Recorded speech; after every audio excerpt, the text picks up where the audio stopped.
In my other life, I'm a lawyer, and in 1983, I was at Oxford University for a continuing legal education program. That allows me to stay. I studied at Oxford even though I was only there for 2 weeks.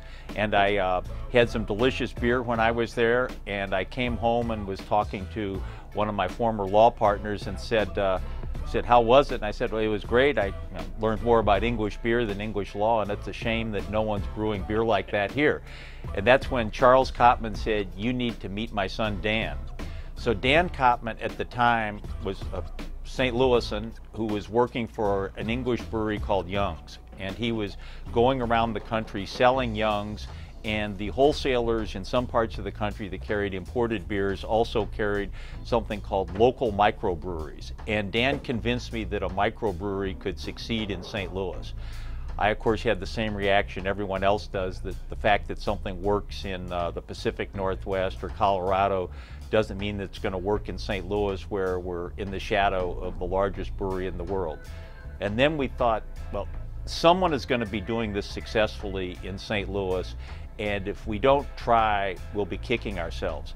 So that led to our founding the brewery, which we opened in 1991, and Stephen was part of the package because he and Dan had gone to Kenyon College together. I remember that his parents were delighted that Stephen finally had a respectable job brewing beer, because before that he had been a chimney sweep and a sea urchin diver. So I guess his parents were happy that he was at least working indoors now. My connection with the brewery, it goes back, as Tom said, to 1991 at Dan Copman's invitation. We were fellow homebrewers at Kenyon College, and he invited me to St. Louis to join them in opening the St. Louis Brewery. And after 22 years of production in the cellars and brew house, my job shifted to being out there in the market working with our sales reps in our trade areas, and we kind of needed a clever title of sorts, so Ambassador Brewer seemed to work, because it means I travel to our trade areas and, working with the sales reps, do beer dinners, tap takeovers, cask nights, tastings, staff education, and I would point to Rob here, meeting wonderful people like Rob in the industry, which is wonderful to do. I would say at its core, our philosophy is to brew high quality beers that people enjoy, a variety of styles that makes it interesting to have a bunch of different styles. We kind of run the gamut of many different styles, and as a former rugby player, I love beer. I also love quality beer. It's not a quantity thing anymore. And we also name beers for the style. There are, the term for fanciful name is, I believe it is a fanciful name for the TTB. I don't want to disparage anybody who puts a different name on it, because we've done that with a few beers, but for the most part, we're very traditional and give the original name of the beer style for the beer. Okay. So our strongest beers, the barley wine Imperial Stout, bourbon barrel Imperial Stout, quadruple, are all up there in the double digits, but we also make a lot of sessionable beers down in the 4% range. I like to be a purist and say that a session beer shouldn't exceed 5% by alcohol, maybe not 4.99% or something.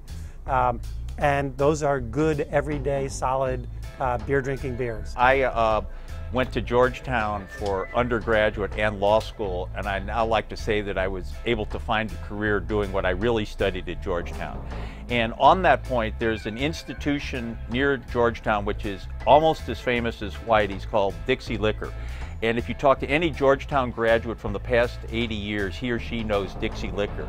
And for me, the pinnacle achievement was getting a Schlafly neon in the window of Dixie Liquor right across on Key Bridge. And so I even put a notice in the alumni magazine to that effect. Other people are talking about their promotions, their children, grandchildren. And I said, well, I've got a Schlafly neon, and I heard from classmates all over the country who were pretty impressed by that, which shows the kind of people I hung out with. But anyway, being in the beer business led to my marrying a woman from Germany. I thought if I'm going to be a beer baron, I should learn German, so I started taking a class at Merrimack Community College, which is almost as impressive on my resume as Oxford for law school. And I knew some German, listened to tapes, and I went to a Christmas party and heard two women speaking German because they figured no one could understand them. And I introduced myself by saying, "Entschuldigen Sie bitte, Fräulein, sind Sie Deutsch?" So that led to my marrying Ulrike Kerst from Kern, and that ultimately led to her being involved with the American Council on Germany and Atlantic Brücke, which is its sister organization based in Germany. And she was at an event at the German embassy in June of 2013 and heard about their Unity Day celebration in October. And she can be fairly persuasive, as most people who have dealt with Germans can find out. And the next thing you know, Schlafly beer was served at the German Unity Day party at the embassy last year, where there were a couple thousand people. We were the only American beer served there. We were at the booth for Nordrhein-Westfalen, where they had food from her native area near Cologne. And the Schlafly. Is that how the Kolsch came to be? Yeah, absolutely.